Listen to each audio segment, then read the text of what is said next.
নমস্কার বন্ধুরা, বঙ্গজয়তে তোমাদের স্বাগত জানাই। আজকে ফুটবলের খবর নিয়ে চলে এসেছি। ইস্টবেঙ্গলে 5 বিদেশি নিশ্চিত। এছাড়া মোহনবাগানের আইএসএল লিগ সিল্ড কোথায় গেল তারও খবর আছে, কিন্তু তার আগে বলবো আমার চ্যানেলকে অবশ্যই লাইক, কমেন্ট আর শেয়ার বেশি করে করো। আর যারা চ্যানেলে নতুন এসছো তারা অবশ্যই সাবস্ক্রাইব করে বেল বাটনটা অন করে দাও, যাতে ফুটবলের সব নোটিফিকেশান তোমরা পেতে থাকো।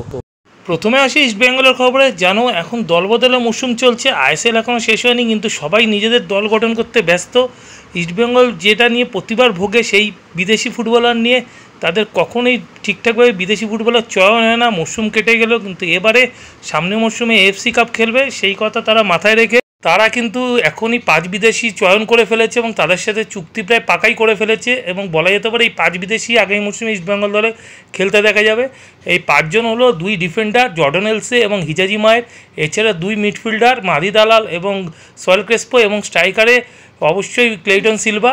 এইবার দেখা যাক যে রবসন রবিনও আসে না অন্য কোনো স্ট্রাইকার আসে, সেটা কিন্তু আগামী কয়েকদিনের মধ্যেই পরিষ্কার হয়ে যাবে। তবে এবারে বলা যেতে পারে ইস্টবেঙ্গল অফিসিয়ালরা দল গঠনের ব্যাপারে যথেষ্ট তৎপরতা দেখিয়েছে এবং মরশুম শুরু হওয়ার অনেক আগেই কিন্তু 5 বিদেশি ফুটবলার চূড়ান্ত করে নিয়েছে। এবং এবারে বাকি আছে শুধু দেশীয় ফুটবলার নেওয়া, এবং তারা এবারে কিন্তু দেশীয় ফুটবলার নেওয়ার ব্যাপারে কোনো কার্পণ্য করছে না।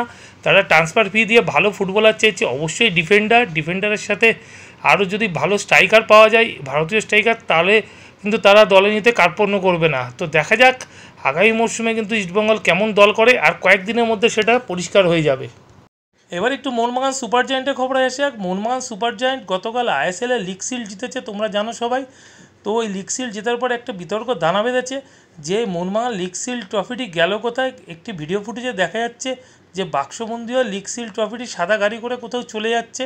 তো এই ট্রফিটি কি তাহলে মোহনবাগানের যিনি ইনভেস্টর আছে তার অফিসে চলে গেছে, নাকি মোহনবাগান তাঁবুতে গেছে, সেটি কিন্তু এখনও জানা যায়নি।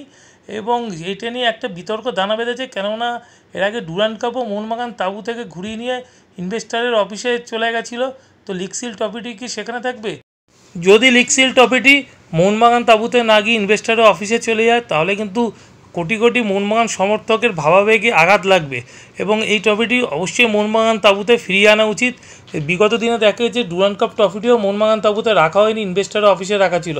এতে কিন্তু মোহনবাগানে কোটি কোটি সমর্থকের ভাবাবেগে অবশ্যই আঘাত লাগে, এবং যেটা নাকি একদমই ঠিক না, কারণ মোহনবাগান ইস্টবেঙ্গলের মতন ক্লাবগুলো কিন্তু সমর্থকদের কাছে মায়ের মতন সম্মান পেয়ে থাকে।